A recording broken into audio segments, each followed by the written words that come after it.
was a group of young men and young women, Mashona people, and they were going to a trading store I later learned. I asked them where Elizabeth Moyo's homestead was, and they directed me to it, but they kept a safe distance away from me, and later I learned why. I was carrying a horrible, non-human smell upon me. When at long last I came to Mrs. Moyo's village, all the dogs in that place went hysterical. They came at me in a pack, wanting to tear me to pieces, and only the villagers managed to save my life there. Mrs. Moyo asked me where I had been, and I said I did not know. And then she said, I know you had been taken by the little ones. I said, yes. I cannot understand. She said, you must not try to understand. You were chosen by the gods as a living sacrifice. So don't even try to talk about this. But how could I not talk about it? I wanted to understand what had been done to me, by whom and why. Even now, sir, I still want to understand what it was all about. And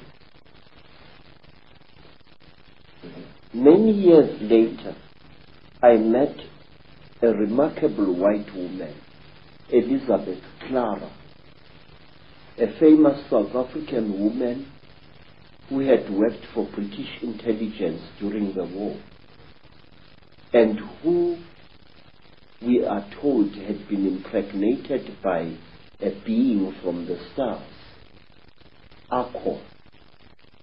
I asked Elizabeth what was the meaning of the strange thing which was done to me, because since that time I had come across many black people, well over 200, who had been through the same torture as I. I had come across many black as well as Cape-colored women who had been mysteriously impregnated by the same creatures that I had gone through the hands of. And let me tell you one other interesting thing, sir, before I forget. About a year after I had underwent this terrible experience, I was walking along Jeppe Street in Johannesburg, delivering parcels, when a white man shouted at me to stop. I stopped. I thought he was a policeman wanting to arrest me for some reason. And when I tried to produce my identity document, the white man said, listen, I don't want your nasty word, passbook kefa. I said, then sir, what do you want, boss? He said, listen, where did I see you? Where did I see you? I said, I don't know that. But he looked very familiar to me. And then he said, listen, don't bullshit me, man. Where did I see you? Where did you and I meet? Then I said to him, I saw you in Rhodesia, in a certain place. You were lying on a table. If I had hit that white man with a fist, he would not have reacted the way he did. He went pale, almost dirty grey in appearance, and he turned away with a terrible, dirty word, and he walked away. His eyes were filled not with anger, sir, but with pure, naked terror. Astonishing story. Yes, but there is more, sir. There is more, because I still want to know what was done to me. Say, one day you and I must talk more in greater depth than now. I would like to tell you that since that time, I have found that I know things that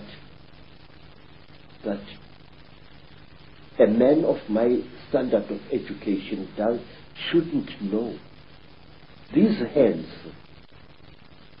and those who know me can confirm this, these hands not only have made these sculptures using ancient African metal casting secrets. These hands, believe it or not, can make guns and working jet engines. And one day I wish you to come back to South Africa and I will show you one of these things. I know things which I shouldn't know, and it started at that time. Now, you see, sir, I want to know, what am I? Since that terrible time, my life as a man was really messed up. And one day let me tell you, sir, since that time, I have become a very confused creature.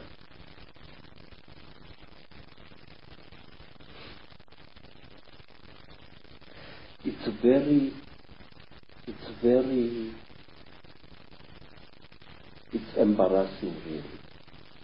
But since that terrible day, I became bisexual, which to me as an African is very, very disgusting. Since that time, my mind doesn't seem to be my own. I think about things that a man like me shouldn't bother himself about. I worry about people. It's sickening. I have ruined my life because of worrying about people.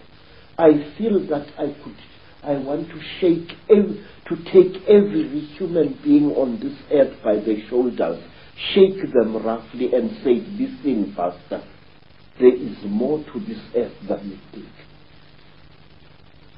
Say, I have seen the Chitang.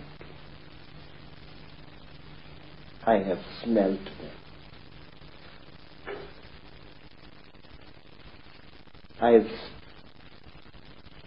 I've had personal experience of these. And there are people who claim that these creatures are gods.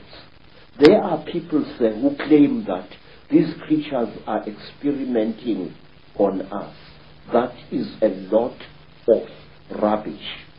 These creatures are harvesting us.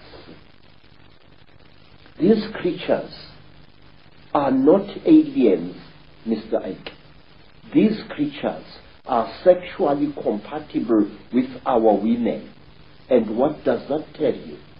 It tells you that they came from here.